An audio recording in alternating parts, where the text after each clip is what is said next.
संजय सिंह भारतीय कुश्ती महासंघ के अध्यक्ष चुने गए। संजय सिंह को बीजेपी सांसद बृजभूषण शरण सिंह का सहयोगी बताया जाता है। संजय सिंह के भारतीय कुश्ती महासंघ का अध्यक्ष बनने पर पहलवान बजरंग पुनिया, साक्षी मलिक और विनेश फोगाट ने प्रेस कॉन्फ्रेंस करके विरोध जाहिर किया। तीनों पहलवानों ने कहा कि सरकार ने उनसे किया वादा नहीं निभाया, उनके साथ वादा खिलाफी की गई। साक्षी मलिक और विनेश फोगाट ने यहां तक कहा कि उन्हें नहीं लगता कि अब बेटियों को इंसाफ मिलेगा। साक्षी मलिक ने कुश्ती को त्यागने का भी ऐलान किया है। तो बृजभूषण शरण सिंह के करीबी का रेसलिंग फेडरेशन ऑफ इंडिया का अध्यक्ष बनाए जाने के बाद आंदोलनरत खिलाड़ियों ने इस लड़ाई को एक नए मोड़ पर जाकर खत्म करने का ऐलान किया।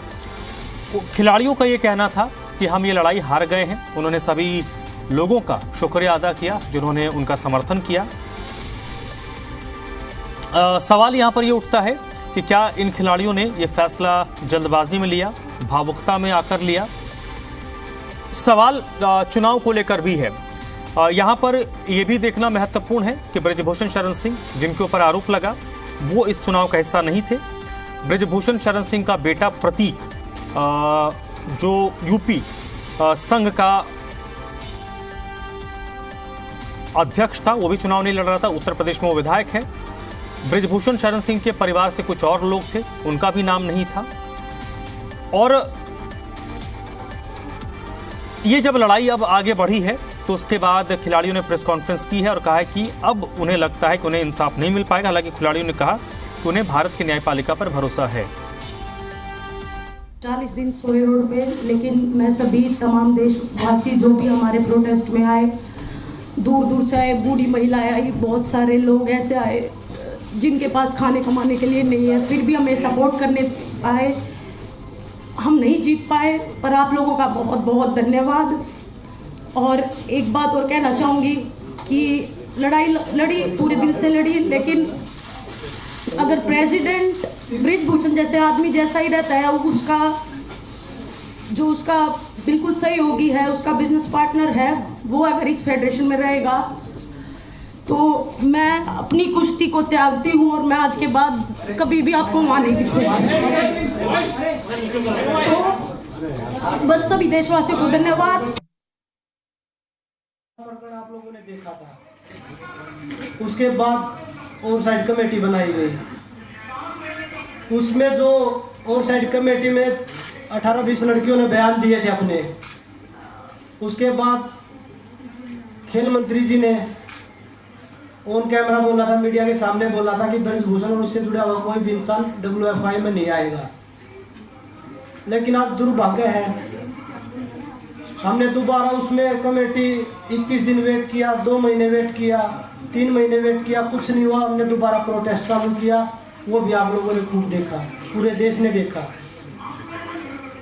हम सिर्फ सच्चाई की लड़ाई लड़ रहे थे, हम बहन बेटियों की लड़ाई लड़ रहे थे। जो उनके साथ शोषण हो रहा था उसकी लड़ाई लड़ रहे थे। नहीं तो हम भी एक्टिव खिलाड़ी थे, हम भी देश के लिए मेडल जीत रहे थे। तो मुझे नहीं लगता कि भाई बेटियों को न्याय मिलेगा, क्योंकि जिस हिसाब से पूरे तंत्र ने काम किया है, बेटियों को तोड़ने का काम अभी भी चल रहा है। आज तो WFI के चुनाव में किया है, धीरे धीरे उसको कोर्ट से भी बरी करवा देंगे, मुझे लग रहा है जो। लेकिन फिर भी हमें भरोसा है न्यायपालिका पर, क्योंकि मुझे लगता है कि जो हमारे देश में न्याय बचा है वो सिर्फ न्यायपालिका में ही बचा है। तो हमें अब भी उससे उम्मीद है, माननीय सुप्रीम कोर्ट से, माननीय दिल्ली हाई कोर्ट से। तो हमें लगता है कि हमें जो बहन बेटियों को जो न्याय की लड़ाई है, जो आने वाली जो हमारी पीढ़ी है ना, हमने जो लड़ाई लड़ी, मुझे लगता है कि आने वाली 1-2 पीढ़ियों को और लड़नी पड़ेगी। उन्होंने हमें बोला था कि 30-40 दिन का टाइम मुझे दीजिए, उसके बाद में मैं करता हूँ और आप निश्चिंत रहिए, हम जरूर इसमें कुछ करेंगे। 3-4 महीने वेट करने के बाद में हम जंतर मंतर पे आए थे, हमने लड़ाई लड़ी थी, जो आप सब देख रहे हो, पूरे देश को पता है। आज जो फेडरेशन का जो अध्यक्ष बना है संजय सिंह, स्टार्टिंग से वो लोग बोल रहे थे कि हम बनेंगे, हमें पता कि उसकी पावर पता है, उसका पोजीशन पता है, लेकिन दुख होता है कि देश में ऐसे लोगों को स्थान मिल रहा है, पद मिल रहा है। ब्रजभूषण का राइट हैंड है, उसके बेटे से भी ज़्यादा खास है, उसको प्रेसिडेंट में आना मतलब आने वाली लड़कियों का जो भविष्य है उनको फिर से शोषण का शिकार होना पड़ेगा, और जो चीज़ें पर्दे के पीछे होती आई हैं वो खुले में होगा। और दुख होता है हमें इस बात का कि हम इतनी लड़ाई लड़के भी हम कोई सुधार नहीं कर पाए हमारी रेसलिंग में। तो अब से थोड़ी देर पहले खिलाड़ियों ने प्रेस कॉन्फ्रेंस की है और प्रेस कॉन्फ्रेंस के जरिए उन्होंने उन बातों को दोहराया कि लड़ाई कितनी मुश्किल थी, लड़ाई को उन्होंने कैसे लड़ा। खिलाड़ियों ने के आंसू भी निकले और अपने जूते उन्होंने टेबल पर रख दिए थे। उन्होंने अपने, इसका मतलब कि अब वो इस खेल का हिस्सा नहीं हो सकते।